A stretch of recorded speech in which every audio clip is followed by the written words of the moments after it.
savez, quand on parle d'emprunt, on se heurte souvent à un meurtre d'incompréhension. Parce que quand l'emprunt est totalement intégré dans une langue, il n'est plus perçu comme emprunt.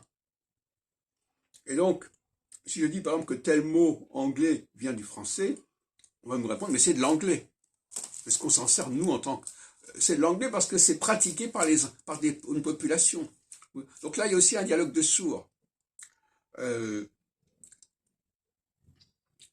Dans un texte, je parlais de l'obélisque, ou de la tour Eiffel, bon, ben là, c'est un décor étranger, mais qui font partie intégrante, quelque part, malgré leur étrangeté à toutes sortes de niveaux, de l'identité de Paris.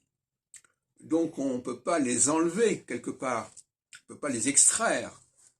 Et en même temps, il faut quand même reconnaître qu'il y a un emprunt, qu'il y a quelque chose qui est venu d'ailleurs, qui s'est rajouté. Et la capacité à reconnaître que quelque chose a été rajouté et venu après n'est pas évidente. Hein. J'en parlais tout à l'heure à propos de l'avant et de l'après. L'après,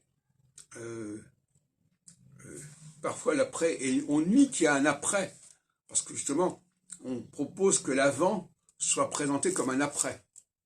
C'est ce que le christianisme propose. Il est avant, mais il veut avant le judaïsme, mais il veut se proposer comme quelque chose qui vient après le judaïsme. Et donc il y a là un syncrétisme temporel qui est assez comique. Donc, dans le cas de l'anglais, parce que la référence linguistique paraît utile,